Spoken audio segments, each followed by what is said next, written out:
It feels great. It feels like a dream. It feels like so much of what we've done at Marvel Studios just started with very few people in a room going, boy, it'd be really cool if we could do this. It'd really be cool if we could do that.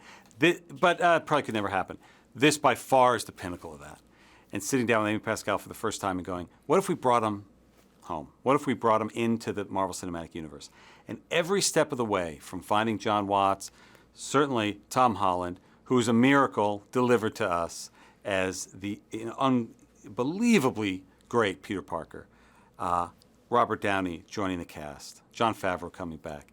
It felt incredible. And for me personally, having been at Marvel for 17 years, it started my first day. David Kepscript came in for the first Sam Raimi Spider-Man. I met Sam Raimi for the first time, and I met Amy, and I met Laura Ziskin for the first time.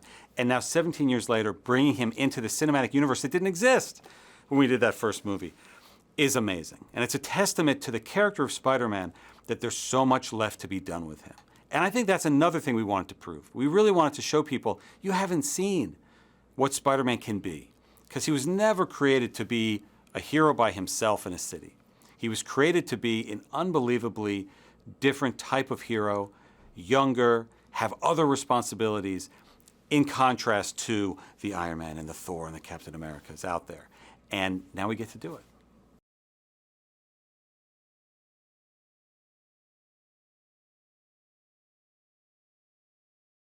It was really important that Spider-Man do something that the other Avengers couldn't. And certainly he can climb walls and he can swing through the city and he's got amazing strength.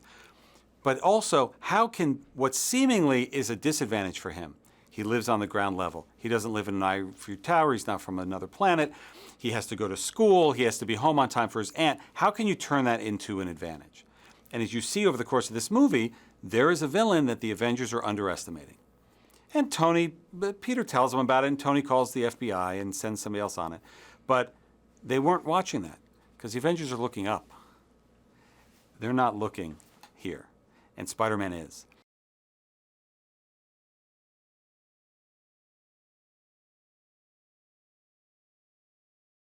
In the same way we wanted Peter to be grounded, to be a real kid in the real Queens who happens to live in a world where these amazing Marvel events happen. We thought it'd be great if the villain also lived at a ground level. The Vulture in the comics built his own outfit.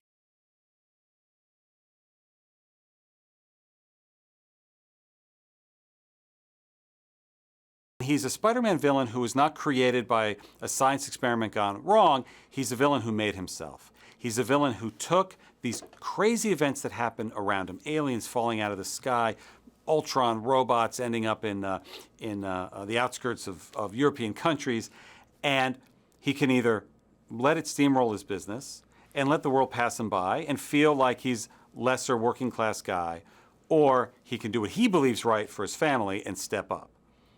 And unfortunately for us and for the people living in that city, that's stepping into villainy and basically offering low-level villains a way to compete in this new reality with these unbelievably dangerous things. And that's what set Spider-Man on that course. And Michael Keaton playing a working-class guy, of course he can play that. Of course we knew he'd be awesome flying around in the tech suit. But we also wanted somebody who could be a real guy. And there are moments in this movie where he's much more real and much more relatable than I think people are expecting for a villain.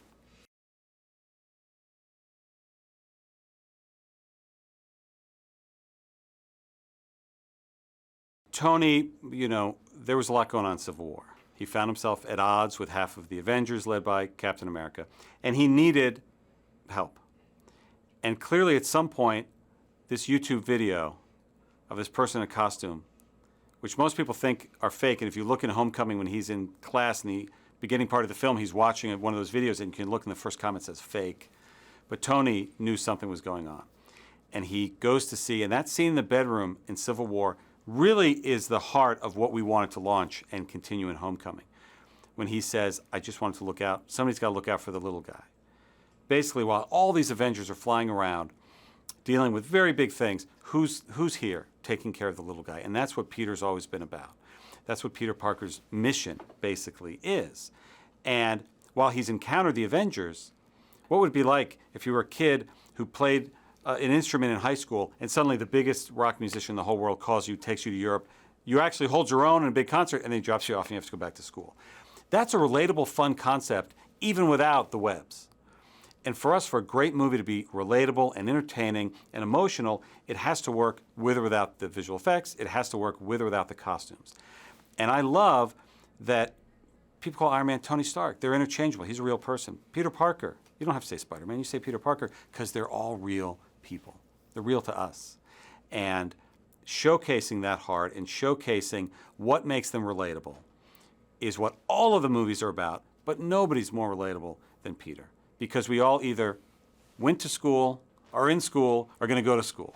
And that is as relatable a concept as you have set against this extraordinary cinematic universe.